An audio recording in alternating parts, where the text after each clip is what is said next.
Buenas tardes a todas y bienvenidas. Muchas gracias a todas las que os habéis apuntado esta tarde para participar en en esta convocatoria que hemos hecho así para reflexionar, ¿no? Nos juntamos para reflexionar juntas sobre la guerra en Ucrania desde el pensamiento feminista pacifista, ¿no? Esta es un poco la línea que queremos que marque, ¿no? La reflexión de esta tarde, ¿no? Convocamos este acto desde la necesidad de pensar juntas cómo hacer frente a esta guerra, a todas las guerras, desde nuestra tradición de pensamiento, la que han forjado a lo largo de la historia todas las mujeres que han visto en la defensa de los derechos de las mujeres y la defensa de la vida frente a la violencia una causa común.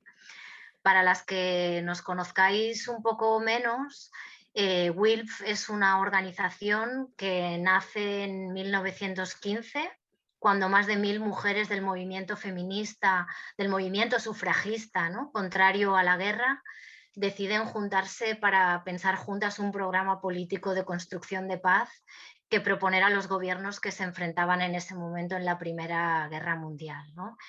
Y bueno, pues más de 100 años después seguimos pensando juntas cómo erradicar las guerras y el militarismo para construir una sociedad feminista.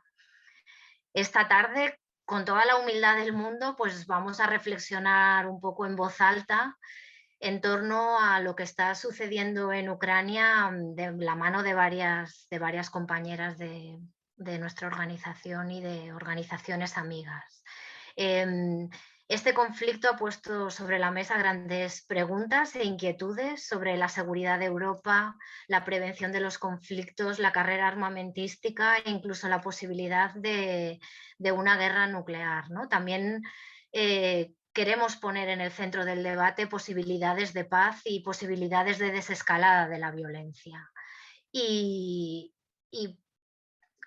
no tenemos respuestas, sino reflexiones que construimos juntas, entre todas, desde la constatación de que esta guerra nos pone sobre la mesa múltiples dilemas y dudas, ¿no? Pero sí que queremos que el pensamiento de la cultura de la paz sea un pensamiento relevante para reflexionar sobre la situación en Ucrania. En primer lugar, hablará Ana Villellas, que es investigadora de la Escuela de Cultura de Pau de la Universidad Autónoma de Barcelona y que es conocedora y estudiosa de los conflictos en la región, ¿no? Que nos aportará un poco de contexto para que podamos entender mejor el conflicto en Ucrania. Y después tomarán la palabra varias compañeras de WILF, a la que seguramente pues, la mayoría ya conocéis, que compartirán sus reflexiones y también pues, todos estos dilemas, ¿no? a los que hacía referencia. Estarán con nosotras Carmen Magallón, que es presidenta de honor de WILF, Manuela Mesa, que es vicepresidenta de WILF, y Ticafón, que también forma parte de la Junta de WILF, y bueno, pues todas ellas son mujeres con una larga y amplísima trayectoria en el movimiento feminista y el movimiento por la paz. Así que le doy la palabra en primer lugar a Ana y después a todas las demás. Bueno, pues muchas gracias en primer lugar a WILF por organizar este espacio. Me hace especial ilusión compartir este rato de pensar juntas y encantada de hacerlo con unas compañeras de mesa virtual como Tica, Carmen, Manuela y María, maestras también para mí. Y también un poco, antes de empezar, poner en valor el espacio de una reflexión como la que hoy podamos tener en un contexto, ¿no?, de vorágine, de dilemas, de preocupación estos días por cómo está la situación. Entonces, un espacio de pausa, reflexión y que sea también un espacio seguro y de cuidado mutuo y de darnos aliento entre nosotras y sobre todo pues aquellas que estéis quizá entre las personas que estáis hoy aquí, seguramente algunas pues más directamente afectadas o implicadas, ya sea pues por vínculos familiares, por estar implicadas en redes de acompañamiento o acogida. Yo creo que esa parte de aliento entre todas nosotras es importante. Entonces, para pensar en cómo organizar hoy mi contribución, inicialmente había pensado en tratar de dar respuesta de manera consecutiva, por una parte, a qué está pasando en Ucrania, qué nos ha traído hasta aquí y cómo y qué hacer con todo ello. Yo creo que un poco también con la vorágine y ¿no? y el cómo de abrumadas estamos todas, finalmente lo voy a hacer de manera más interrelacionada, quizá más desordenada, pero bueno, espero que aún así pueda ser útil. La invasión militar de Rusia en Ucrania pues transforma profundamente la situación en Ucrania, ¿no? Dando paso a un conflicto armado interestatal de grave intensidad. Como sabemos, ¿no? Todas, un escenario de grave impacto sobre la población civil, con una crisis humanitaria pues, que ya, ¿no? supera el 1 millón de personas refugiadas, de graves vulneraciones del derecho internacional humanitario, actos constitutivos de crímenes de guerra y graves riesgos también en clave de seguridad humana y ecosocial, ¿no? Como se decía en la introducción, pues el elemento nuclear, ¿no? está también en el contexto de una potencia nuclear como es Rusia y un territorio, Ucrania, con varias centrales nucleares, ¿no? La situación generada con la invasión y la transformación en guerra más abierta, pues se está agudizando también los mandatos de género y los impactos de género, ¿no? Incluyendo pues el cómo a los hombres de Ucrania, ¿no? Se les ha prohibido salir del país, aquellos entre los 18 y 60 años, ¿no? Entendiendo que es bueno, un mandato a quedarse a defender el país por la vía de las armas, ¿no? Entonces, dificultades ahí también para aquellos que no quieren participar directamente de las hostilidades y otros impactos de género. El conflicto, la nueva situación del conflicto no viene de la nada, ¿no? Se enmarca en un contexto y unas causas que tienen que ver, ¿no? con disputas político-militares que nos han traído hasta aquí, ¿no? Y que tienen que ver con ejes de disputa, por una parte, entre Rusia, la OTAN, Estados Unidos y la Unión Europea, y también un eje de disputa más directamente, ¿no? entre Rusia y Ucrania, interrelacionados entre ellos. Un recorrido de disputas que nos trae hasta aquí y un recorrido también de oportunidades perdidas, ¿no? Oportunidades no suficientemente acompañadas en términos de construcción de paz, ¿no? Y por eso el pensar en Ucrania ahora necesariamente, ¿no? nos interpela a cómo pensamos y construimos la paz y cómo la construcción de paz ha de ser siempre una multiplicidad de procesos por parte de muchos actores en diversos ámbitos, ¿no? Educativo, de acción no violenta, de trabajo por el desarme, de integración de la prevención de conflictos de manera integral en todas las políticas, incluyendo en este caso la política exterior, la política comercial, la política, la aproximación al pensar en la defensa. Este recorrido que digo de disputas en torno, ¿no? a esos ejes de tensión entre Rusia por una parte, la OTAN, Estados Unidos, Unión Europea y otro eje pues más localizado de Rusia y Ucrania, son tensiones también que vienen de largo, ¿no? que se manifiestan pues ya desde el fin de la Guerra Fría, ¿no? en un marco de construcción de relaciones antagónicas tras el fin de la Guerra Fría, ¿no? entre los actores de poder Occidente y Rusia, ¿no? En palabras recientes, ¿no? del otro día, Christian Herbolzheimer, del Instituto Catalán Internacional por la Paz, su director, comentaba, ¿no? cómo la Unión Europea y la OTAN no han tenido, decía, en estos 30 años la visión, la ambición, la generosidad para diseñar una arquitectura de seguridad al margen del militarismo y de la idea del enemigo externo, ¿no? Esa construcción antagónica de Occidente y Rusia desde una aproximación con dosis pues, significativas también de triunfalismo en ese contexto ¿no? de fin de la Guerra Fría, pues tiene un peso en ese recorrido que nos trae hasta hoy, ¿no? Y a su vez, por su parte, pues ese recorrido de una Rusia que se ha ido aproximando pues, de una manera con una posición también, además de también ¿no? antagónica, pero también imperialista hacia esos países vecinos,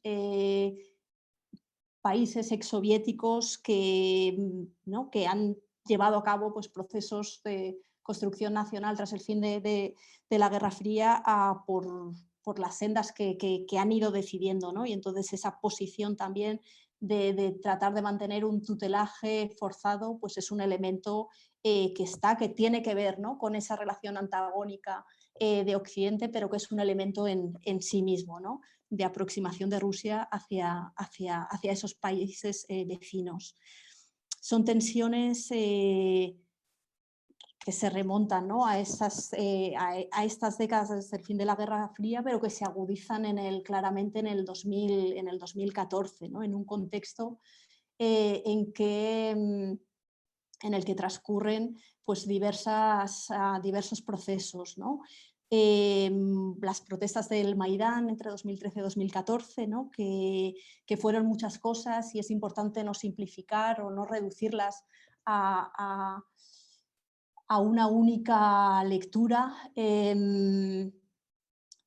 puesto que hubo ¿no? desde expresión de protesta genuina ante un contexto pues, de creciente represión y reducción del espacio democrático, en el que hubo pues, también vías de protesta, algunas de acción no violenta, otras que se fueron tornando de acción violenta, represión por parte del gobierno, protagonismo también de actores oligárquicos, presión internacional ¿no? de países externos, Unión Europea, Rusia, es decir, un cúmulo de elementos en aquellas protestas del Maidán que desembocaron en un cambio forzado de gobierno en 2014. Un cambio forzado de gobierno en el marco que fue también una oportunidad perdida en relación como decía, como en esa sucesión de tensiones y acontecimientos habiendo oportunidades perdidas, como no llegó a poder implementarse ¿no? aquel acuerdo entre gobierno y oposición en el marco de las protestas del Maidán que apostaba por una solución de equilibrio acordada, ¿no? de un nuevo gobierno de unidad, nuevas elecciones, una serie de elementos que sin embargo pues, no pudieron implementarse en un contexto pues, de desborde de la protesta, de militarización en cierto modo de la protesta y de la acción del régimen. Además de ese proceso del Maidán que conllevó un cambio forzado de régimen y un paso ¿no? hacia una nueva etapa de Ucrania que ha pasado a mirar más hacia los actores euroatlánticos, en ese contexto pues, se dio también otro elemento que tiene impactos hasta el día de hoy, ¿no? como fue la anexión militar de Crimea por Rusia y un contexto pues, de referéndum militarizado. ¿no? Y que ha permanecido no resuelto hasta el día de hoy. Otro elemento ¿no? que transcurrió en 2014 y que se ha desarrollado hasta día de hoy, pues ha sido la guerra en el este de Ucrania, la guerra en torno al Donbass, que también fue uno de los elementos desencadenados ¿no? en reacción simultánea y sucesivamente pues a ese cambio de régimen en Ucrania, y cómo se abrió un conflicto armado en la zona del este del Donbass, en Donetsk y Lugansk, entre pues, las fuerzas armadas vinculadas a lo que fueron las autoproclamadas repúblicas del Donetsk y Lugansk contra el nuevo gobierno en ese momento de transición y sucesivos gobiernos ya electos en elecciones. Un conflicto armado de 8 años, ¿no? Ahora hablábamos pues, de esta nueva guerra interestatal y en estos 8 años, ¿no? Pues este nuevo escenario ha estado precedido de estos 8 años de conflicto armado con graves impactos también en la población en términos de desplazamiento forzado, interno y externo, víctimas mortales. Unos acuerdos de paz en 2014 y un proceso negociador desde entonces, 2014-2015, que como tantos otros en el contexto internacional, pues ha seguido unas lógicas excluyentes, ¿no? Centrado en los actores de poder locales e internacionales y un proceso de paz, un proceso negociador que ha dejado en un plano, que ha relegado digamos que no ha acompañado, ¿no? con recursos, con espacio, con capacidad de influencia a todas aquellas iniciativas locales de construcción de diálogo, de construcción de paz, que aunque pues, quizá minoritarias, pero sí que han estado presentes en todos estos años, sobre todo pues, en la zona del Donbass, a ambos lados de la línea de separación. Son estas disputas de dimensión pues, internacional y también de dimensión más centrada pues, en este giro de políticas de Ucrania desde el 2014, al fin y al cabo son disputas que han convertido a la población ucraniana en un campo de batalla, ¿no? Y ese es uno de los elementos que vemos como sobre las vidas y los cuerpos de la población ucraniana se imponen unas lógicas y unas disputas, ¿no? en torno a tensiones que en ocasiones pues casi son incluso demasiado abstractos, ¿no? La independencia, la soberanía estatal, la integridad territorial, los intereses geoestratégicos, ¿no? Entonces se está convirtiendo en campo de batalla esas vidas de una población en una zona geográfica frontera entre pues esas lógicas de bloques construidas a lo largo de bloques de oposición y antagónicos construidos a lo largo de todos estos años, ¿no? Entonces, una parte también del reto de pensar en aproximaciones y soluciones pasa por recuperar y poner en el centro esas vidas y esos cuerpos, ¿no? Y priorizar eso como punto de partida por encima de las ideas, los conceptos abstractos, ¿no? De independencia, soberanía estatal, que llevan a veces al inmovilismo, ¿no? A no poder renunciar a según qué principios, mientras que cuando la lógica ponemos el foco en la seguridad de las personas, en el coste humano, pudiera ser, ¿no? O debiera llevarnos a buscar soluciones que pasan, pues, desde luego, no por el inmovilismo o por los conceptos a toda costa. Y en ese recuperar el foco en los cuerpos y las vidas seguramente nos llevaría, ¿no? A pensar en soluciones que pasan por una parte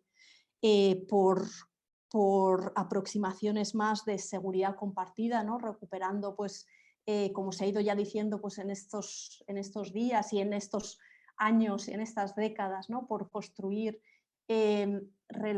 por construir una arquitectura de seguridad en el continente basada en la seguridad compartida, ¿no? Planteado ya en los 70s, en los 80s, de lógicas que no sean de oposición, es decir, de que la seguridad de un territorio pasa necesariamente por las decisiones y acciones del resto de territorios y países, pero a su vez no solo eso, sino una arquitectura de seguridad que parta y que ponga en el centro la interdependencia y la vida y los cuerpos de las personas. Además ¿no? de este contexto de causas que vienen de largo, claro, la invasión militar, digamos que las agrava, multiplica estas disputas, ¿no? Las hace, bueno, nos sitúa en un plano en el que es más difícil el abordar estas disputas de fondo, ¿no? Por otra parte, también la invasión militar y, ¿no?, la transformación en guerra interestatal ha fracturado, ha tensionado, incluso no sabemos si desmantelado del todo el marco negociador que había hasta ahora, ¿no? Que como decía, pues era un marco negociador, una arquitectura de diálogo excluyente, ¿no?, muy basada en la lógica de los actores en el poder negociando, pues, en el marco de, pues, el formato de Normandía, que agrupaba a Rusia, Ucrania, Francia y Alemania, y otros espacios más vinculados a la OSCE, donde se abordaban, pues, cuestiones de seguridad más inmediata, o algunas cuestiones humanitarias. Un proceso negociador donde, como decía antes, pues no había prácticamente espacio para, para poner más en el centro las prioridades, las necesidades, los planteamientos de la población, incluyendo las mujeres afectadas por el conflicto. En el contexto de la invasión, estamos viendo cómo, pues, se están incrementando las aproximaciones y respuestas en clave militar. No solo, o sea, sí, ¿no? Sí que estamos viendo, pues, esfuerzos en el ámbito político, diplomático, también en el ámbito económico, que es un ámbito también lleno de dilemas, ¿no? El ámbito de las sanciones y los impactos que pueden tener. Estamos viendo sanciones en distintos ámbitos, ¿no? Financieras, comerciales, dirigidas, pues, más al ámbito político dirigente de Rusia, ¿no? Putin y altos cargos, también contra sectores oligarcas, pero también sanciones en el ámbito bancario, comercial, que, no, bueno, pues que están suponiendo ya un impacto económico fuerte en la economía de Rusia, y que hay que, ¿no?, hay que ver y estar muy atentos pues a cómo va a impactar eso también en la, ¿no?, en la población, más allá de los espacios de decisión de Rusia. Pero volviendo un poco a cómo estamos viendo cómo ¿no?, se están también incrementando las aproximaciones militaristas, cómo, ¿no?, desde la OTAN, Estados Unidos, Unión Europea, se está, como parte de la aproximación, apostando, ¿no?, por el incremento del despliegue de fuerzas militares en las fronteras, dentro de las fronteras de la OTAN, y también tomando decisiones sin precedentes, como es el envío de armamento letal, ¿no? Son decisiones que para muchos sectores generan dilemas. Yo creo que desde el planteamiento del feminismo pacifista, por una parte, la responsabilidad y la necesidad de poner en el centro cómo estas decisiones, por una parte, parecen estar también desentendiéndose en parte del contexto y las causas de fondo, y cómo pueden no estar teniendo suficientemente en cuenta, ¿no?, mm, cómo aproximaciones militaristas agravan o pueden agravar la dinámica antagonista, y sobre todo incrementar el impacto sobre, ¿no?, sobre la población civil. Em, ante, of- mm, como mínimo, antes que esas aproximaciones militares, podríamos preguntarnos qué otros caminos no explorados, ¿no?, tanto en el 2021, año, ¿no?, de todo el despliegue militar de tropas por Rusia en la frontera, como obviamente en años previos, pero también en el contexto inmediato de 2021, inicios del 22, qué otros caminos, o incluso, ¿no?, todavía a día de hoy, ya con la invasión y la guerra abierta, qué otros caminos no explorados o no suficientemente explorados se pueden poner sobre la mesa. Y ahí yo creo que junto con el foco en cómo conseguir un alto el fuego, un cese de hostilidades y la retirada de fuerzas, yo creo mm, que no nos queda otra que exigir que se ponga sobre la mesa la necesidad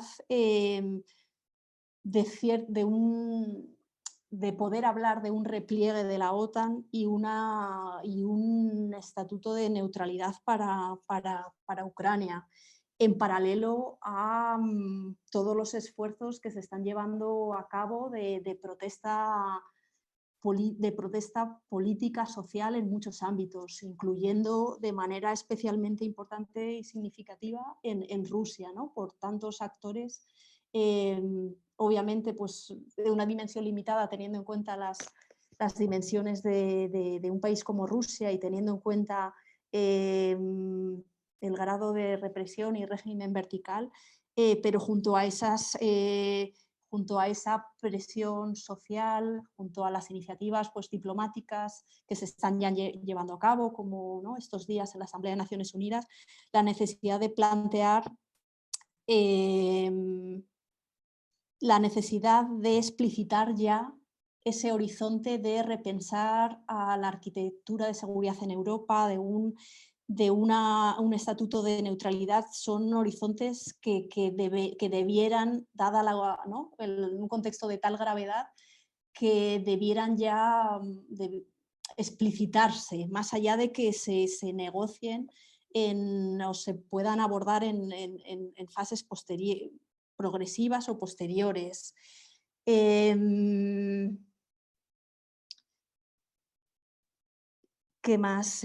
Bueno, son tiempos realmente complicados. La invasión y el conflicto pues, se enmarcan, ¿no?, en un contexto internacional más amplio, pues, de progresivo cuestionamiento a la multilateralidad.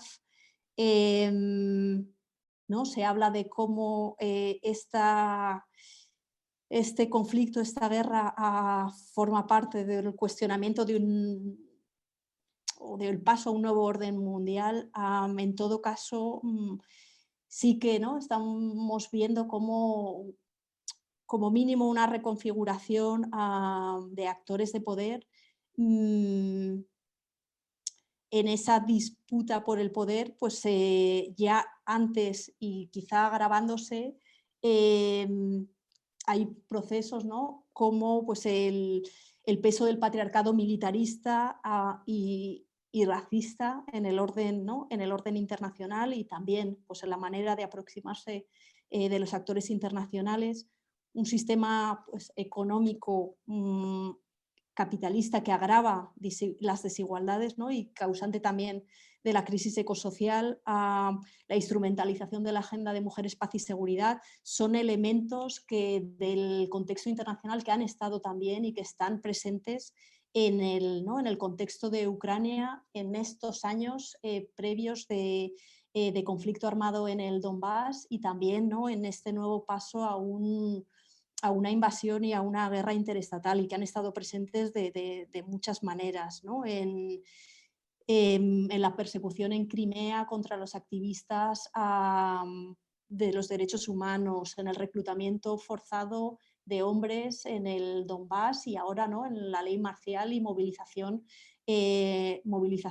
general en Ucrania, el incremento de la violencia de género por parte, ¿no?, en el contexto de actores armados en torno a la zona del conflicto, la política de puertas cerradas que aplicó Europa en 2014 en el inicio de la guerra del Donbass y que ha aplicado, ¿no?, ante tantos otros conflictos, y que ahora pues, parece modificarse como mínimo con respecto a Ucrania, no sabemos si con respecto a otros conflictos. los impactos que la condicionalidad, la política de condicionalidad del Fondo Monetario Internacional en el marco de la aproximación de la Unión Europea a Ucrania desde el Maidán en adelante, los impactos que eso ha tenido en términos de inseguridad económica, especialmente para sectores como las mujeres y especialmente aquellas afectadas por el conflicto armado. En suma, a la hora de pensar sobre el conflicto armado tenemos que tener en cuenta pues, toda esa suma de elementos que están en el contexto internacional, que toman cuerpo concreto en este contexto. Y pese a estos tiempos complicados y complejos, pues también tiempos de oportunidad, ¿no? de continuar y fortalecer el trabajo en red.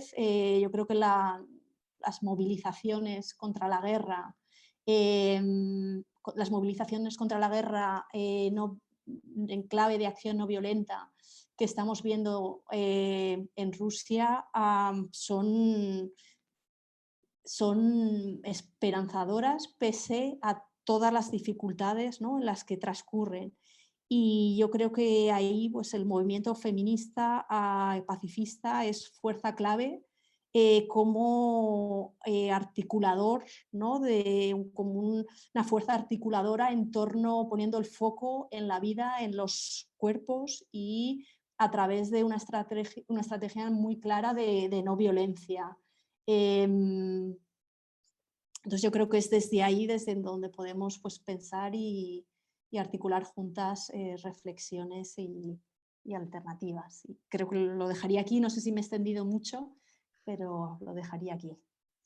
Bueno, muchas gracias, Ana, por habernos dado esta panorámica que yo creo que da cuenta, ¿no?, de la complejidad y de la necesidad de no hacer análisis ni aproximaciones simplistas. Creo que has lanzado, ¿no?, muchos mensajes y que, bueno, que será bueno que ahora en el debate con el resto de compañeras, pues seguro que recogerán algunas de estas claves. Si os parece, os doy la palabra en el orden que aparece en el cartel. Primero a Carmen, después a Manuela y después a Tika, para que podáis compartir pues, las reflexiones que os parezcan oportunas.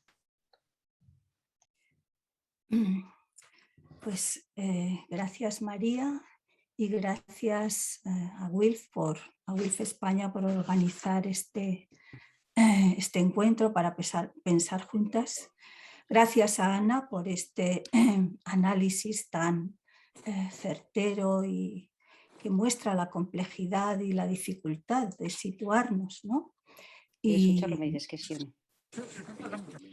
Entonces, realmente estamos todas estos días, pienso, pues con esa ebullición en la cabeza, y yo voy a decir, pues bueno, mis pensamientos al respecto. Y me voy a fijar en dos fuentes de inspiración, o sea, no voy a hacer los análisis, ya están hechos por Ana, y dos fuentes de inspiración, una las fundadoras de Wilf, y otra... una más complicado. No, quítalo, desenchufa el cable. Que no es eso. Si podéis silenciar que hay una persona que está hablando, interrumpe un poco él. Gracias. Carmen, te has quedado en silencio tú también. Bueno, pues decir que mi fuente de inspiración son las fundadoras de Wilf, que ya ha mencionado María, pero también otras fuentes de inspiración, como por ejemplo el artista Kete Colvis, que el otro día nos compartía Marian Cao, sus pinturas, y la frase, que no es de ella, pero ella la escribe en el 42, las semillas no deben molerse. Las semillas no deben molerse. Y es una forma muy bella de decir, de alentar a la deserción. Es decir, en esta sociedad patriarcal pues se alienta a los hombres a combatir y me alegro que en la reunión esté Coldovi, porque hoy mismo Coldovi de Canarias, de la Internacional de Resistentes a la Guerra, hoy mismo nos mandaba un mensaje de cómo están alentando a no a desertar, digamos, en Bielorrusia, que los están alistando para combatir en Ucrania. Entonces, la único pensamiento claro que puedo decir es: las armas no nos salvarán.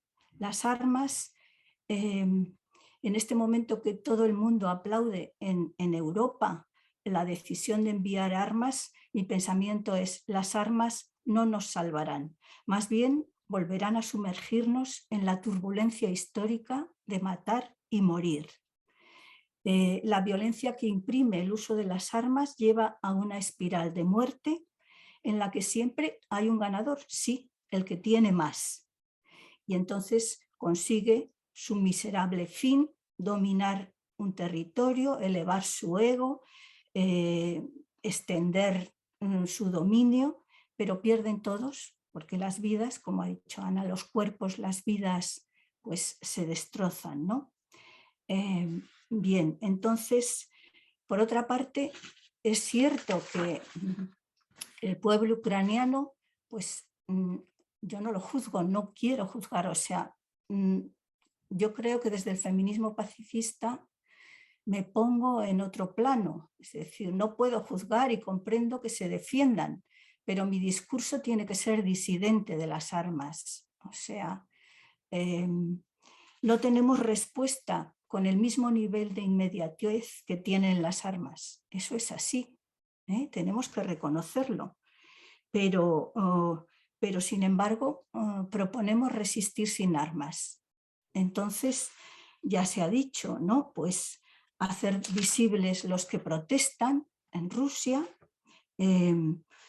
siguiendo en la estela de Wilf, pues tratar de visibilizar, de unir las voces de los que están en distintos bandos, pues, rusos con ucranianos, con defensores de la paz de otros lugares, para visibilizar que hay otras formas, ¿no? También decía María, y puede comentar, ¿no?, sobre una, digamos, diplomacia de distinto nivel, o sea, favorecer negociadores que sean los países, pero también esos lazos que en otras ocasiones hemos defendido, que haya un diálogo de la sociedad civil, ¿no? Me ha emocionado también Yelena Osipova, esta señora superviviente del Holocausto, que con sus 80 y tantos o 90 años pues ha protestado en Rusia y ha arriesgado, la han detenido. Entonces, hacer visibles esas voces. Yo creo que tenemos que pensar sin la inercia de volver a caer en el uso de las vidas humanas como carne de cañón. Es que estamos otra vez en las mismas, ¿eh? Entonces, tenemos que atrevernos. Ya sabemos que, pues eso, los medios de comunicación, todos están aplaudiendo que se envíe armas. Nuestra tradición, ¿cuál es? 1937, la guerra de España. Eso nos pesa, porque también nos pesa que a la República no se le enviaron armas y las reclamaba para defender un gobierno legítimo. ¿Qué hizo Wilf en 1937? Propuso que se cortara el suministro de armas a todos los lados, o sea, contra Alemania y contra Italia, que estaban mandando armas a Franco.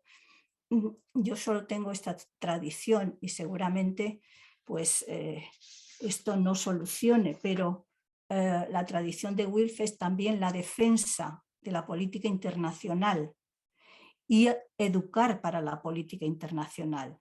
Y mencionaré el riesgo nuclear, pero si tuviéramos una sociedad educada en la política internacional, hubiéramos caído en la cuenta de que Gorbachev y Reagan en su día firmaron un acuerdo, el acuerdo sobre los misiles de alcance medio, en el que se refrenaban de utilizarlos, los desmontaban y era un acuerdo para no usar misiles de alcance medio, que son peligrosos porque los puedes estacionar cerca, son rápidos y pueden conducir a una guerra nuclear limitada. Bien, en 2018 Trump se salió del acuerdo de los misiles de alcance medio y la comunidad internacional ni reaccionó.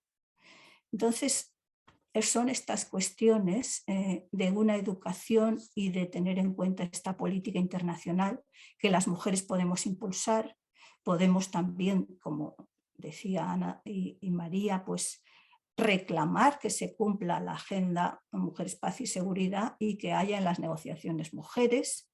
Tenemos que felicitarnos que exista Naciones Unidas por muchas de sus críticas y la Asamblea General que haya aprobado en su mayoría una condena a la invasión. Y lo dejo aquí porque estos son los pensamientos que me surgen y sí que como WILF hemos planteado, pues bueno, yo digamos lo planteo, ¿no? Hacer un encuentro internacional, lo he planteado digamos a la gobernanza de WILF, un encuentro internacional de mujeres, pero que puede ser de defensores de la paz, hombres y mujeres, para que se oiga una voz clara que salga de la sociedad civil. Lo dejo aquí. Gracias. Pues. Muchísimas gracias, Carmen. Manuela, si quieres, puedes continuar tú. Ahí. Bueno, pues muchas gracias. Bueno, yo voy a compartir pues muchas dudas y muchas preguntas y la verdad es que un privilegio haber podido escuchar a Ana, que tiene un análisis de la zona y creo que es importante tenerla porque es un lugar de muchísima complejidad y bueno, pues es verdad que cuando pensamos este acto lo pensamos para reflexionar, o sea, sobre lo que está ocurriendo, ¿no?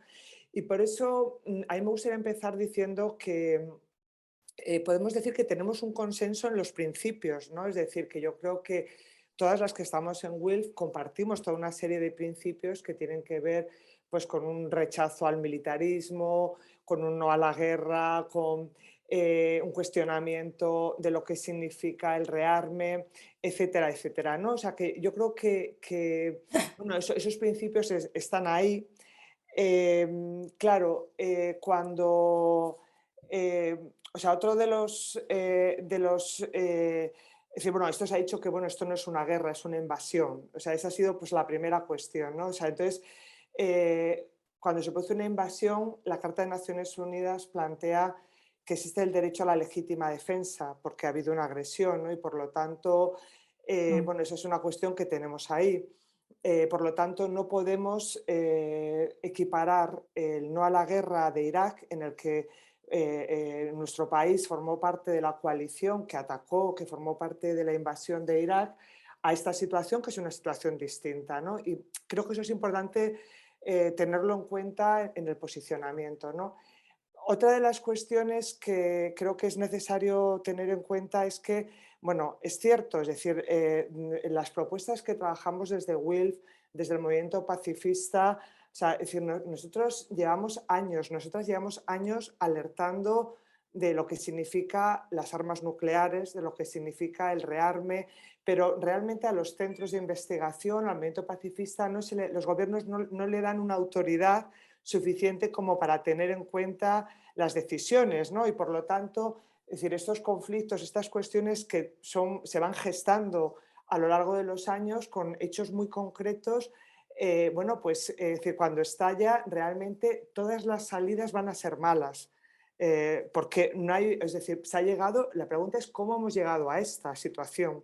Y bueno, pues se puede explicar o sea, cómo hemos llegado, pues ha habido toda una serie de hechos gravísimos que se han ido aceptando por la comunidad internacional y a pesar de que yo creo que el movimiento pacifista desde ámbitos de investigación para la paz se ha denunciado, se ha dicho, bueno, pues bueno, esto no ha significado un cambio en las decisiones políticas y por lo tanto es verdad que es difícil tener una respuesta sobre un tema que es mucho más, es mucho más complejo, ¿no? Pero bueno, digamos, en esta situación, claro, yo la pregunta que me planteaba es si asumiendo esas dos premisas, que tenemos un consenso y que además es algo que hayamos alertado y que no se nos ha dado autoridad, bueno, si en esta situación tenemos algo que decir, o tenemos algo que proponer, más allá de, bueno, ya lo habíamos avisado y esto venimos diciéndolo, es decir, tenemos algo que decir, tenemos algo que proponer. Y bueno, otra de las cuestiones que a mí me inquieta profundamente es que, bueno, Ucrania era uno de los países que tenía armas nucleares muy importantes y que aceptó desnuclearizarse en el memorando de Budapest, en el que se ofrecía garantías de su seguridad por parte de Rusia, de Estados Unidos, de Francia y de Inglaterra. Es decir, que claro, es un precedente terrible, porque un país que decide renunciar a las armas nucleares con el acuerdo de que en caso de agresión va a ser protegida. Y bueno, pues, ¿qué sucede ahora? Es la pregunta, ¿no? Al mismo tiempo, es decir, como ha comentado Carmen, en estos años había ciertos consensos internacionales que se han roto, en el que, bueno, pues había un compromiso de no ampliar el espacio de la OTAN a los países de la zona de Rusia, etcétera, ¿no?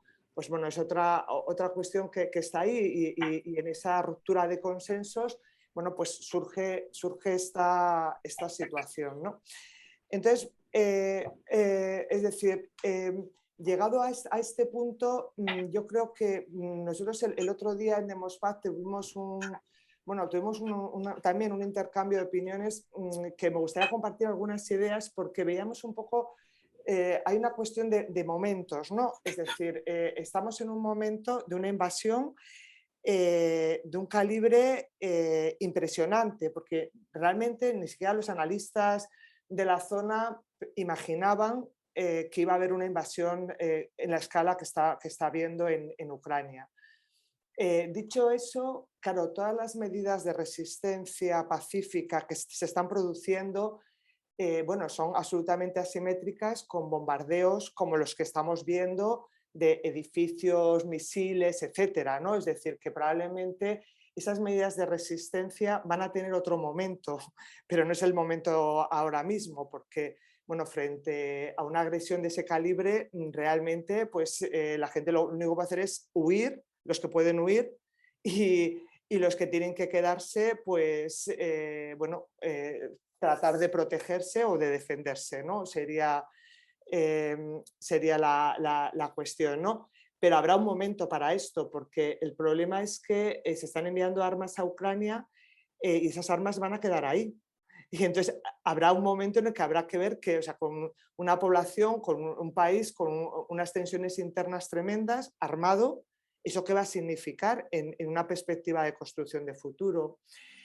Por otro lado, yo creo que a la hora de hablar del envío de armas hay que poner sobre la mesa qué significa enviar armas y qué significa no enviarlas. Es decir, porque enviar armas tiene una serie de implicaciones. Como pacifistas estaríamos en contra de que se envíen armas, pero estamos hablando de que hay, es decir, de que según el derecho internacional, según la Carta de Naciones Unidas, Ucrania tiene el derecho a defenderse y lo que están pidiendo es armas. Y es lo que están pidiendo, bueno, una parte de la población. Habría que ver hasta que tampoco hay muchas opciones, es decir, les han agredido, o sea, está ahí, ¿no? Por otro lado, bueno, ¿qué significa no enviarlas? Cuando lees algunos análisis de algunos activistas ucranianos, bueno, ellos lo que plantean es que se analiza todo en términos del papel de la OTAN y que no tenemos en cuenta lo que es Rusia, también digamos como una potencia también invasora, que bueno, pues en principio ha dicho que Ucrania no tiene derecho a existir. Es decir, no reconoce la soberanía de este país, ¿no? Entonces, claro, es un dilema, o sea, realmente, o sea, decir que bueno, las armas van a alargar el conflicto y va a generar muchísimo sufrimiento. Al mismo tiempo, cuando se pone sobre la mesa, porque hay una asimetría de poder inmensa, ¿no? Bueno, los ucranianos tienen por qué aceptar un gobierno títere al estilo de Bielorrusia, que viola sistemáticamente los derechos humanos, y el último ejemplo fue, no sé si recordáis, el avión que se hizo aterrizar por la fuerza para detener a un opositor que actuaba desde otro país, un chico joven que está encarcelado, él y su pareja, desde entonces, ¿no? Entonces, claro, alguna gente, como se ha dicho, hace paralelismos con lo que fue la guerra civil, ¿no? y qué pasó cuando las potencias europeas no apoyaron, ¿no? A España en la defensa de esto. Bueno, yo lo pongo sobre la mesa porque para mí me genera muchísimas dudas y, por ejemplo, ayer, bueno, la manifestación que hubo en Barcelona, los ucranianos fueron a otro lado, ¿no? Porque no se sentían parte de esas demandas, ¿no? O sea, uno se pregunta, dice, uff, ¿esos ucranianos son representativos? No lo sé, tampoco, ¿no? Pero que yo lo pongo sobre la mesa porque creo que en ninguna de las dos cuestiones, el envío de armas, también he escuchado la argumentación que enviar armas puede ser una manera de aumentar la capacidad negociadora. Bueno, habría que ver si esto es así o no es así, ¿no? Porque la Unión Europea ha adoptado otras medidas coercitivas económicas que se esperan que sean más eficientes, ¿no? Lo planteo como dudas porque yo no tengo una posición, y el otro día cuando hablábamos, pues realmente, es decir, la resistencia pacífica yo creo que va a ser necesaria. Es decir, Rusia no es Putin, evidentemente. En este momento hay más de 5.000 personas detenidas por manifestarse contra la guerra y parece que hay bastante disidencia por parte de los soldados rusos que están dejando tanques, pero bueno, lo cierto es que en terreno no sabemos qué es lo que está ocurriendo. Y luego lo que tal vez la pregunta es quién se beneficia de esta guerra. Desde luego se beneficia la OTAN, es evidente, porque se beneficia de Estados Unidos, ¿no? Que consigue a una Europa alineada a sus intereses, y desde luego el complejo militar, pues que va a obtener grandes beneficios, ¿no? Y eso es importante, ¿no? Se modifica el proyecto europeo porque, digamos, pasa a ser un proyecto bueno, pues con una orientación más geopolítica. Yo creo que también hay oportunidades, ¿no? Es decir, hemos visto que la posibilidad, si los refugiados pueden ser tratados de otra manera, y esto sienta un precedente, digamos, para el trato o sea, de cómo es intolerable, es inaceptable, ¿no? De que haya un racismo a la hora de aceptar unos refugiados y no otros. Y bueno, yo creo que este precedente va a dar argumentos importantes para, bueno, pues para el futuro.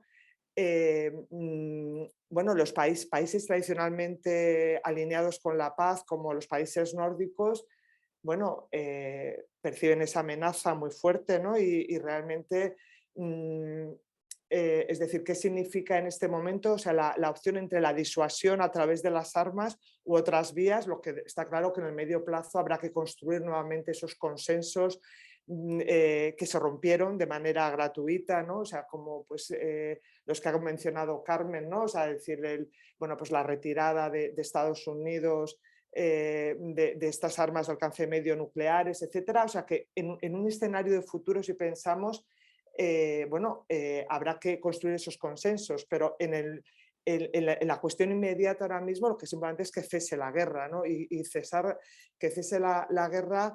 La gran dificultad es que Europa no tiene capacidades mediadoras porque no tiene puentes con Rusia.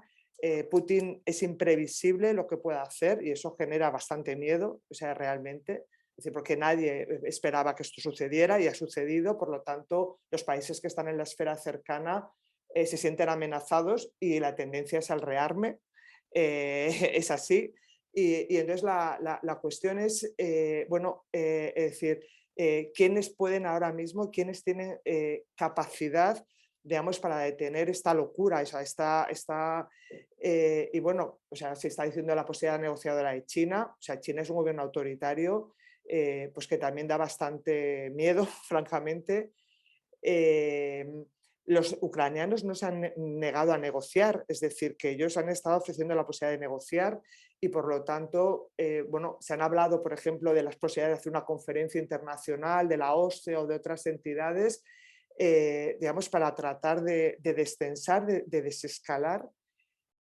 Vamos a ver qué es lo que se puede, o sea, cómo se puede frenar realmente a Putin, pero yo comparto mi preocupación en el sentido de cuando uno ve cómo humilla al jefe de inteligencia frente a la televisión digamos, y cómo alegremente habla de utilización de armas nucleares, francamente, Europa no tiene esos puentes con Rusia en este momento y yo creo que, bueno, precisamente lo menos que necesitamos es el tono belicista de la OTAN, azuzando, que lo ha hecho, y de Estados Unidos, y casi celebro que Europa, digamos, a lo mejor adopte un papel que sustituya el papel de la OTAN y que no necesariamente tendría por qué ser militar. Pero esto hablamos en el medio plazo. En el corto plazo, lo fundamental es que esto se frene, ¿no? Pero lo cierto es que, bueno, no está muy claro cómo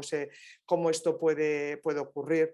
Todas las demás medidas que se puedan adoptar y que yo creo que van a ser fundamentales, no solamente lo que va a ser el interior de Ucrania, sino lo que significa la reconstrucción de un pacifismo que diga, bueno, esto yo creo que ahí tenemos muchísimo que decir y que, bueno, es decir, también es el momento de hacer efectivo resoluciones como la 1325, realmente, es decir, en todo ese proceso. Lo que pasa es que en el corto plazo más inmediato, realmente yo creo que las medidas que se puedan adoptar salen completamente de podemos decir, apelar a la desescalada, pues, a todo lo que apelamos y en lo que estamos de acuerdo, pero sale completamente fuera de nuestro marco, ¿no? Porque, y bueno, es así yo como lo veo.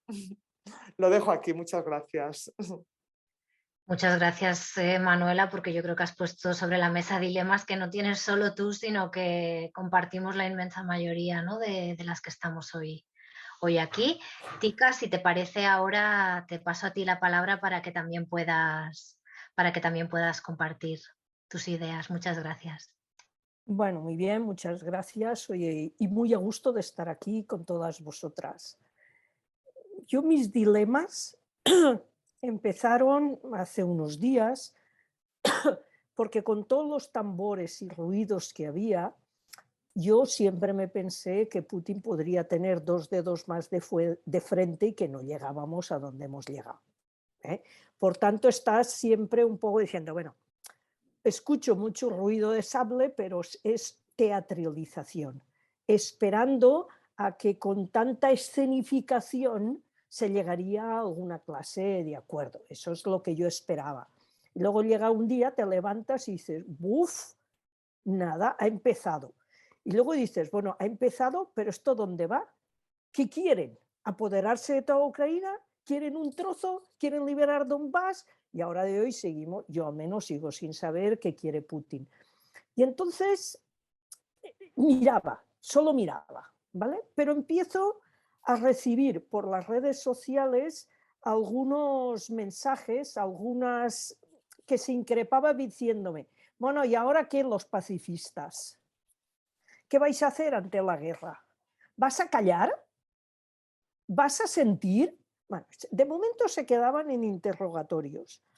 Pero otro día escucho el discurso del señor Borrell en la Unión Europea y ya dije, bueno, esto ya me increpa mucho más fuertemente. Sus frases tomadas de su discurso fueron, cuando un potente agresor agrede sin justificación alguna a un vecino mucho más débil, nadie puede invocar la resolución pacífica de conflictos. Y dije, coño, eso sí que ya, ahí sí que ya me toca, por una parte me toca la moral, me toca mis principios. Pero luego yo me encontré en que inmediatamente que empezó la guerra, oye, es de manual el periodismo de guerra, de manual.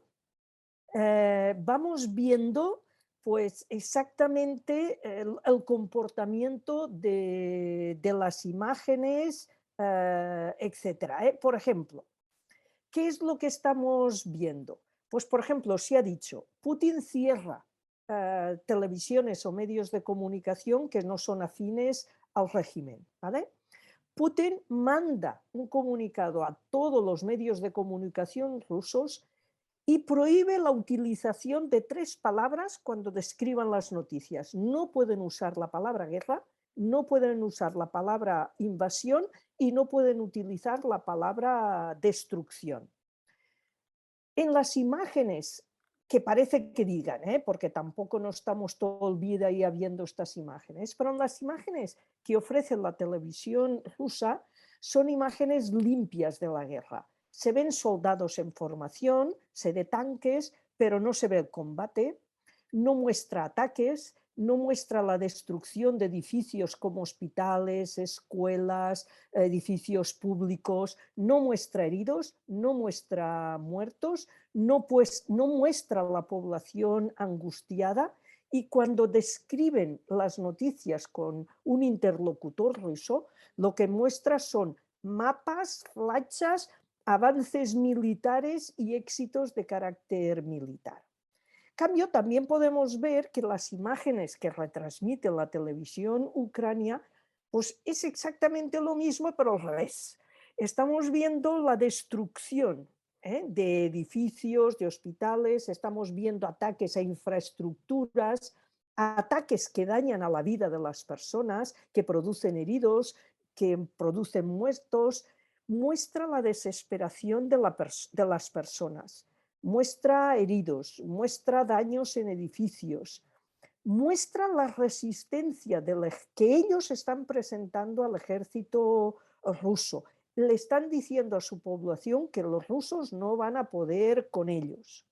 Nuestra televisión nos muestra parte de las imágenes que ofrecen los ucranianos o los periodistas que están en la zona ucraniana y del ejército ucraniano. Entonces, ¿cómo vemos nosotros la guerra? Pues nosotros vemos el sufrimiento y la desesperación de la gente. Empatizamos con esta gente. Nuestras emociones se sitúan al lado de esta gente. ¿Y qué es lo que estábamos viendo? Pues lo que hemos visto siempre, cómo las emociones nos dejan guiar a la razón y a nuestros pensamientos. Y eso os lo he dicho, ¿por qué? Porque en la medida en que salimos de hablar de nuestros espacios como este o el que yo tengo en el de la AS o en los ambientes pacifistas, en la calle, a mí que me dicen, bueno, pero esta vez hay que atacar, ¿no? Esta vez estarás de acuerdo con eso. Y dices, bueno, parece que cuando hacemos discursos fuera de los momentos de la guerra les parece bien, pero la gente de la calle parece que cuando llega la guerra nuestro discurso ya no sea apto para ellos, porque ya están a favor de que se intervenga, que esto se acabe, es igual lo que haga, pero que esto se acabe. Y dices, no puede ser, tenemos que entrar en el mundo de las emociones, y para mí era como diciendo, tenemos que evitar la manipulación, que se nos manipule a través de los sentimientos y de las emociones, pero sobre todo para que no se nos manipule en el sentido que las autoridades gubernamentales quieren. Borrell, que nos dice que es un momento de callar, nos está diciendo a todas nosotras que ahora no toca hablar, que ahora no tenemos que hablar, que ahora tenemos que cerrar filas con las decisiones que va a tomar la Unión Europea, que ahora es momento de ser duro, y a nosotros nos llaman que somos blandas, porque empatizamos de otra manera con las personas. Y también he visto que en la medida que estas cosas las decimos y que hablamos, pues yo ya he recibido 3 insultos por tweet. El más bonito de ellos es llamarme demagoga por hablar en estos términos o por hablar en estos sentidos. Y yo he empezado a pensar que, en estos momentos o en estos días he dicho, no quiero dirigir trabajos de análisis hacia gobernantes. Quiero hablar con la gente sencilla de la ciudad y cómo podemos contrarrestar estos pensamientos viscerales, emotivos, que son los que conducen la televisión. Y cuando los gobiernos ya hayan decidido que ya está lo que van a hacer, pues cerraremos la televisión y no volveremos a ver estos temas en la televisión. Ya nos dejarán a nosotros que hablemos de las consecuencias del conflicto. Y para mí, mis interrogantes que tengo yo en estos 2 días es cómo y con qué discurso salimos con las personas sencillas, no con las personas que ya saben y que son pacifistas, que creen en la paz, que creen en nuestros trabajos que hemos hecho de desarme, de denuncia de la militarización, de las denuncias geopolíticas. No con estos sectores, con la gente de la calle, porque yo voy a en el grupo del WhatsApp del pueblo de La Ampolla, sigo diciendo, bueno, esta vez darás apoyo a la venta de armas, ¿no? Esta vez estarás de acuerdo con eso. Y tú dices, mira, ¿por qué tengo que hablar de eso? ¿Por qué no hablamos de los medios? ¿Por qué no hablamos de otras? Y para mí ese es el punto, ¿cómo hablamos con la gente sencilla? Porque las encuestas de opinión yo creo que son mayoritarias en dar apoyo a lo que el gobierno, no es nuestro gobierno, lo que la Unión Europea está diciendo o está pidiendo. No hay, la población se deja guiar, se deja influir. Bueno, eso es lo que yo hace no sé cuántos años creo que le llamaban el efecto CNN. Cómo influir en la población para que dé apoyo a las decisiones que han tomado los gobernantes. Y mi pregunta acaba siendo, y que yo me la formulo, y que también era como compartir con vosotros, ¿cómo hablo cuando voy a comprar el pan o en la carnicería y con las personas de la calle? ¿Cómo hablo para que se lo cuestionen, para que no tengan esa posición tan férrea? Y lo que he evitado, no sé si lo hago mal o no, y por eso ya también os lo pongo aquí sobre la mesa. Yo he evitado decir si armas sí o armas no. Yo digo, mira, si no quiero entrar en ese punto. A los ucranianos de allá y de aquí, yo los entiendo, están desesperados y para ellos cualquier cosa que sea, incluso matar o defender, es lo que quieren. No es mi respuesta, pero es lo que ellos quieren. ¿Cómo hablo con ellos? Con otra clase de lenguajes. ¿Cómo introduzco otro debate en la calle que no sea ese? Ese es mi punto en el que no sé cómo hacerlo, ¿eh? Y en todo caso, fijaros que mi intervención, vosotras habéis analizado ya muy bien todas las cosas y lo mío es mucho más callejero. Las cosas que a mí me están preocupando son muy callejeras y a veces pues dices, mira, no sé, pues pongo énfasis en cosas que veo en las imágenes de televisión hablando con la gente, que también os las decía, veo las imágenes de mujeres, niños y mayores se van afuera del país porque hay que proteger la vida y los hombres a la batalla. Y dices, ¿cuántos años llevamos las mujeres hablando contra ese patriarcado? Y en cambio ahora vemos las imágenes de televisión y es patriarcado en esencia pura, al 100%, sin tamices, sin otra clase de discursos. O aprovecho las imágenes de televisión que ves, la comisión negociadora. Dice, sí, pero son los armados. ¿Cuántas veces hemos estado diciendo que las negociaciones que puedan llevarse a cabo, los acuerdos de paz que puedan llevarse a cabo, no tienen que ser acuerdos de actores armados? Han de ser acuerdos de la sociedad civil, de las organizaciones de mujeres. Volvemos a ver en imágenes televisadas lo mismo de siempre, ¿vale? Los hombres armados a verse y todavía se han quitado el uniforme para entrar en la reunión, pero es lo que estamos viendo. A mí es los pequeños detalles que se me están ocurriendo para cómo hablar con la gente de la calle, cómo nos comunicamos con la gente de la calle. Yo os digo mis dudas porque no sé cómo hacerlo, ¿eh? Y me apena recibir por los medios de comunicación ya insultos, ¿eh? porque si algo procuro ser es que nunca critico a nadie por lo que hace. Criticaré ideas, pero procuro no criticar a personas. No he criticado ni a ucranianos ni de aquí ni de allá, ni porque pidan armas, ni porque las quieran comprar, ni porque se endeuden. Digo, mira, esa es tu opción, no es la mía, pero te respeto tu opción, déjame que debatamos las ideas a otro nivel. Bueno, esa es, bueno, no más que mi reflexión es que no sé cómo cogerla y a ver si a vosotras, no sé, me ilumináis algo en el tema, ¿eh? Vale, seguimos. Bueno, Tika, muchísimas gracias. Yo creo que ¿no? Desde el feminismo es sumamente relevante lo que propones, ¿no? Como también la política de la vida cotidiana, cómo esta guerra tiene implicaciones geopolíticas, pero tiene unas implicaciones que afectan en nuestra vida cotidiana importantísima, y creo que todo lo que planteas pues es también súper relevante. Han salido un par de preguntas en el chat que, si os parece, las voy a leer. No sé si va a haber respuesta para ellas o no, pero bueno.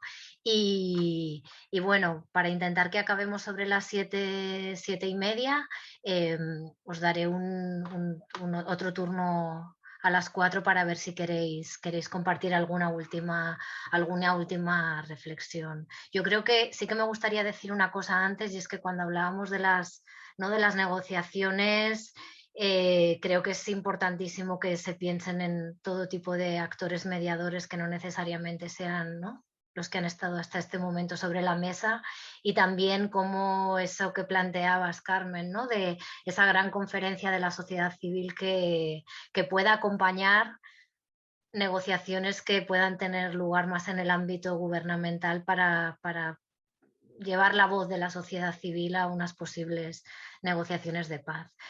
Nani pregunta sobre si la Corte Penal Internacional dice: ¿se ha iniciado en la Corte Penal Internacional una investigación contra los hechos cometidos por Rusia contra Ucrania? ¿Tiene competencia, capacidad este tribunal para decidir sobre posibles crímenes de guerra? No sé, ninguna de las que estáis aquí sois juristas y por lo tanto no sé si necesariamente este es el espacio en el que se vaya a poder contestar la pregunta, pero ahí lo dejo. Será rápida la respuesta. Muy bien, Tika. Será imposible por 2 o 3 cuestiones. Primera, Rusia no es firmante de la Corte. Por tanto, los países que no se adhirieron a la Corte no pueden ser juzgadas. Estados Unidos tampoco, no lo firmó y no podrán nunca juzgar a un norteamericano en la Corte, tampoco un ruso. No sé si Ucrania lo firmó, pero en este caso, si se abre algún caso, será por el ataque ruso, que no por el ataque, en este caso, lo que pudiera hacer el ejército de Ucrania. Y la otra razón de ellas, estos procesos a la Corte nunca llegan. Primero, el conflicto se tendrá que acabar. 2, tendrá que verse si la justicia rusa y la justicia ucraniana son capaces o no de juzgar en sus tribunales los actos que se puedan haber cometido. Si ningún tribunal de estos 2 países lleva a cabo acciones judiciales por los crímenes cometidos, es cuando la Corte Penal puede abrir investigación y puede actuar. Y la tercera, muy práctica. Hasta ahora la Corte Penal solo ha juzgado políticos africanos, con lo cual la experiencia nos dice que no será tampoco posible. Muchas gracias, Tika, por la aclaración. En todo caso, siempre tiene un poder simbólico, ¿no?, que la Corte Penal se inmiscuya en algunos asuntos. También Montse Berga preguntaba a Manuela si podrías ampliar el argumento de los beneficios que obtienen Estados Unidos y la OTAN en esta confrontación. Y también quería deciros a todas que si queréis ir leyendo el chat, pues compañeras están colgando un montón de enlaces, artículos, recursos, que ahora pues no podemos aquí, ¿no?, reproducir todos, pero que, bueno, que os invito a echarle un vistazo porque, bueno, pues enriquece mucho, ¿no?, la reflexión que se ha hecho. Entonces, Manuela, te paso la palabra y luego si también queréis añadir alguna otra cosa antes de que cerremos, Carmen, Ana, Tika. Bueno, la OTAN, cuando se disolvió el Pacto de Varsovia, podría haber habido la posibilidad de que la OTAN se disolviera, porque, digamos, estábamos en fin de la Guerra Fría, los dividendos de la paz, eso no sucedió, ¿no? Y muy recientemente la OTAN no tenía una funcionalidad clara, ¿no? Desde luego, esto le da un papel nuevamente muy importante. Y bueno, no es casual que haya diversos países que han pedido la entrada en la OTAN con motivo de esta agresión, ¿no? Y en el caso de Estados Unidos, bueno, es decir, es que para Estados Unidos es todo ganancia, en el sentido de que lo que pueda suceder va a suceder en Europa, los costes van a ser para Europa, pero alineado, digamos, con la OTAN, que, digamos, en el que ellos están, y por otro lado, el complejo militar estadounidense va a obtener grandes beneficios de todas estas armas que van a estar circulando, ¿no? Por lo tanto, en esos dos sentidos tiene un gran beneficio y un gran interés. Quien pierde es Europa, y los europeos, las personas europeas, vamos a perder, porque las sanciones que se han puesto van a afectar negativamente a toda Europa, y el peligro está aquí, ¿no? Por lo tanto, por eso que la Unión Europea se convierta en un actor geopolítico se puede ver incluso, puede ser, es decir, puede ser a lo mejor la oportunidad, ¿no? Digamos, porque la Unión Europea no ha tenido nunca una aproximación tan militarista, es por primera vez. Entonces, bueno, pues siempre ha sido un actor que ha buscado más la diplomacia. O sea, todo esto entre comillas, ¿no? Yo creo, sí que me gustaría, para cerrar, rescatar lo que ha comentado Ana, ¿no? En los escenarios de futuro, ¿no? Es decir, ofrecer esa posibilidad de una Ucrania neutral, es decir, todas aquellas medidas que vayan encaminadas a desescalar la tensión, y en ese sentido es como garantizar de que no va a ser, de que no va a haber una ampliación de la OTAN a los países cercanos. Incluso lo deseable a lo mejor sería que la OTAN pierda un papel tan relevante y lo ocupe Europa, porque ahí, digamos, tendremos mucho más que decir que en la situación actual. Gracias, Manuela. No sé si Carmen o Ana queréis también añadir alguna cosa antes de que cerremos. Pues mira, yo también estos días es como se me van hundiendo o se me va cayendo el mundo a los pies por cada una de las acciones que veo políticas, que dices, otro paso atrás, otro paso atrás. No solamente con el tema de las ventas de armas, venta tampoco, regalo, porque ya se ha dicho que se pagarán de un fondo europeo de solidaridad para construir la paz, de ahí se pagarán las armas, sino fijaros los cambios profundos que se han sentado las bases para cambios profundos en la Unión Europea. Por ejemplo, Alemania. Alemania ya ha declarado que va a incrementar el presupuesto de defensa.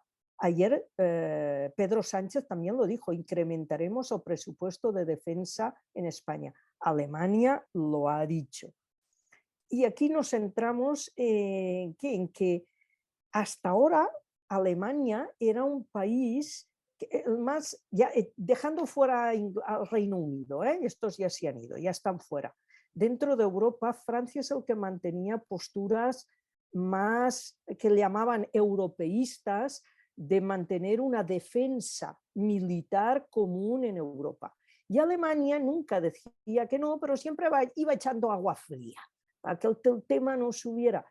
Ostras, nos hemos visto en esta semana que Alemania va a dar un vuelco muy importante en cómo se va a situar en este tema. Y yo me quedo muy preocupada, porque si ya habíamos abierto los fondos europeos para la industria de producción de armas europeas y ahora estamos diciendo que todos van a incrementar el gasto en defensa y en eso habrá unidad, pues no es una construcción demasiado positiva y a futuro.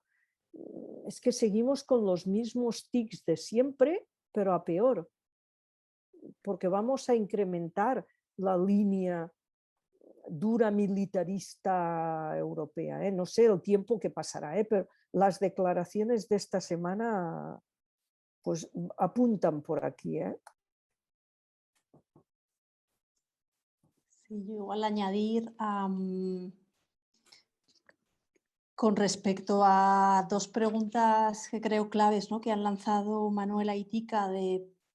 Por una parte, Manuela, bueno, más que pregunta, nos compartía el dilema que plantean, ¿no?, algunos sectores en torno a si el envío de armamento es una estrategia válida para aumentar la capacidad negociadora, ¿no?, para tratar de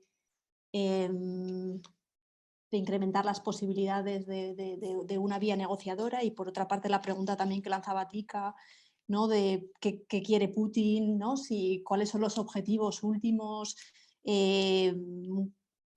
control de toda Ucrania, cambio de gobierno, si es un escenario más, ¿no?, más acotado al Donbass.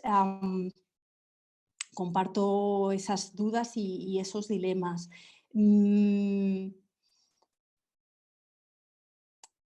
Pienso a la vez que, aun entendiendo, ¿no?, pues el argumento de si eso sería una vía de las armas de aumentar capacidad negociadora, o entendiendo también, ¿no?, la posición de la población ucraniana, que, ¿no?, en un contexto pues de violencia,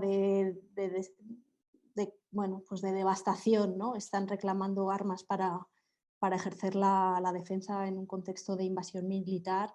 Aún así, ¿no?, creo que parte de la respuesta en nuestro caso tiene que ver con asumir la responsabilidad que aquí tenemos, ¿no?, de agotar todos los esfuerzos posibles de la no violencia, ¿no?, para avanzar hacia la negociación por la vía de la no violencia.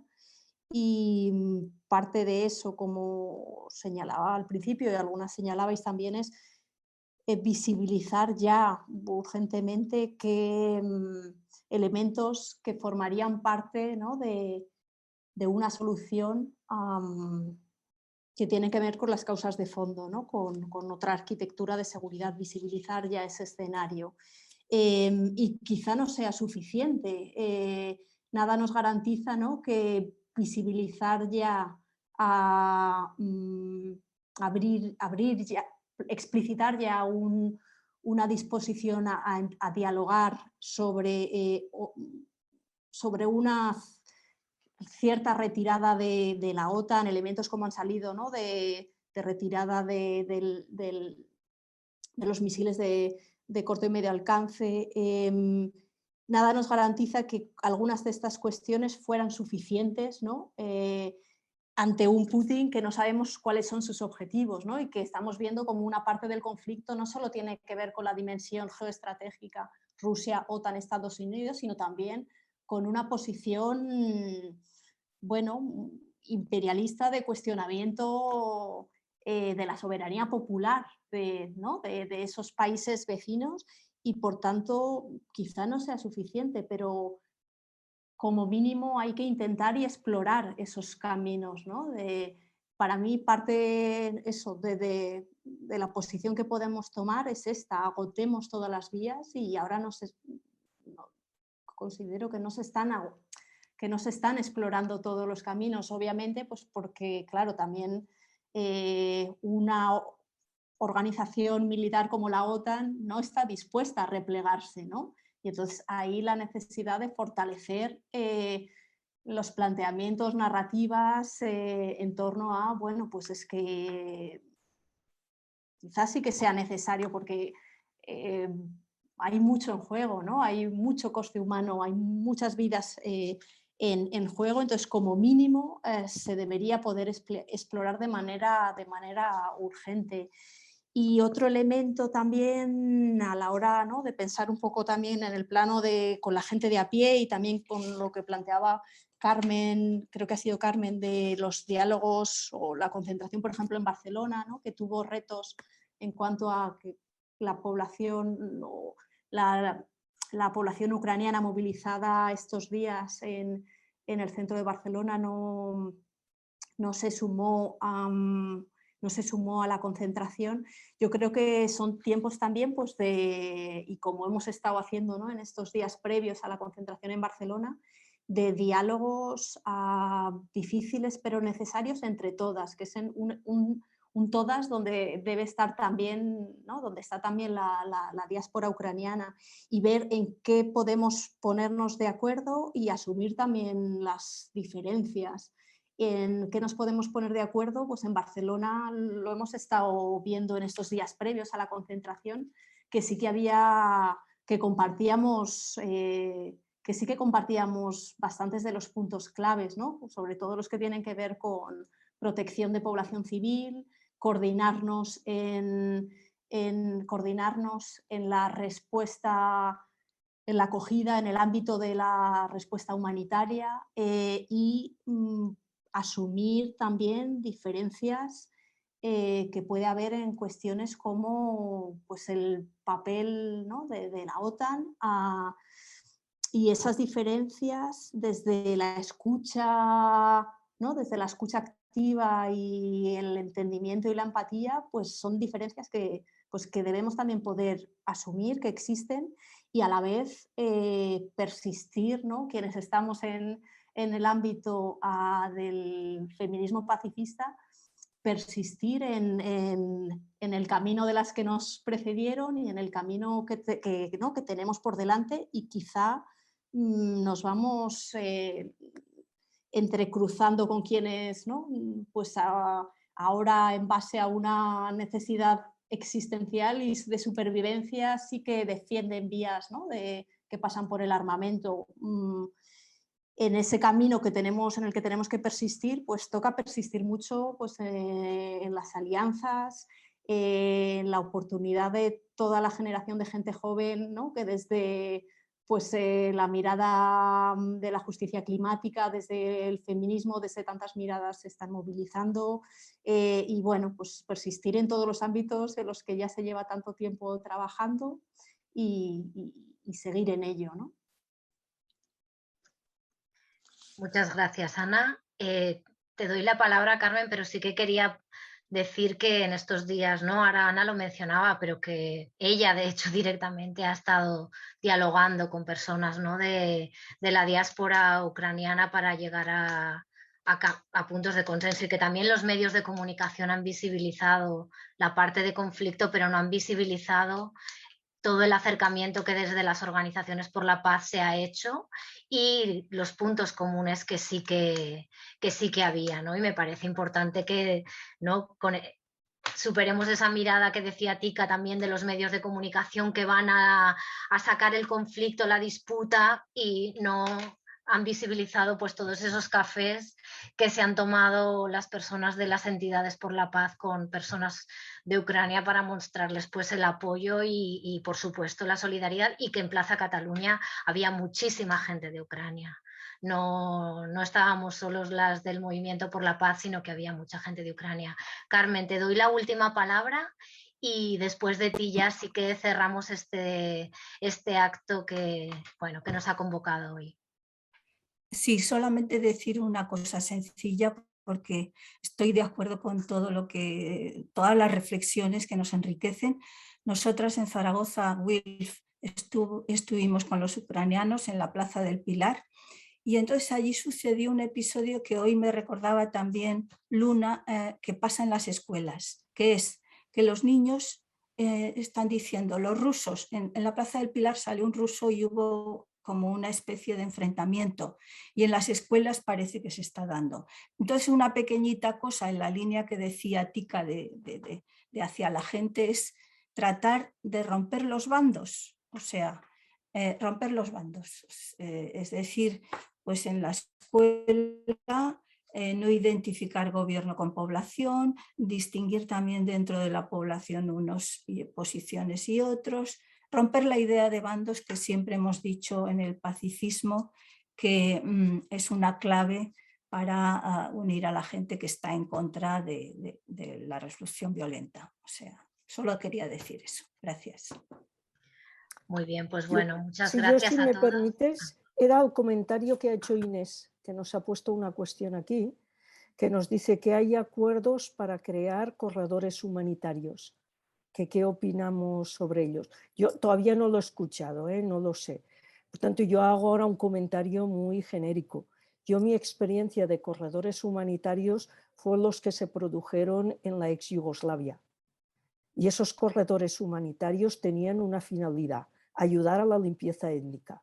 De manera que cuando la población vivía mezclada, los corredores humanitarios eran de utilidad para que los que pertenecían a una comunidad que no tenía que quedarse en esa tierra pudieran salir. No sé cuando hablan de corredores humanitarios a qué se están refiriendo, pero si se están refiriendo a que los ucranianos que viven en el Donbass salgan hacia Ucrania, quiere decir que están hablando de repartirse el país y de dividirse la población de manera étnica, los rusos en una parte y los ucranianos en otra parte. No sé si es eso o cuando si hablan de corredor humanitario están diciendo que no se atacarán las caravanas de personas que están saliendo hacia otro país. No sé de qué se está hablando y por tanto digo, no sé en qué nos tenemos que referir, pero ojo, sí, corredor humanitario quiere decir división étnica del país por nacionalidad, que en ese caso yo creo que también tendremos que decir que no, que tenemos que aprender a vivir todos juntos. ¿Vale? Mira, esto ya está. Bueno, yo creo que surgen muchas dudas, la situación no sobre el terreno es cambiante hora a hora y por lo tanto pues vamos a tener que seguir compartiendo juntas informaciones, reflexiones. Muchas gracias a todas, a las 4 han salido muchos comentarios de agradecimiento en el chat y que bueno, creo que ha sido un espacio que pues nos ha permitido acompañarnos en estos momentos tan difíciles y de tanta angustia para las que, bueno, para las que creemos que nos jugamos mucho en este conflicto. Gracias a las 4, gracias a todas las que habéis venido y a las que no sois de WILF, pues os invitamos a que nos conozcáis un poquito más. Un abrazo a todas.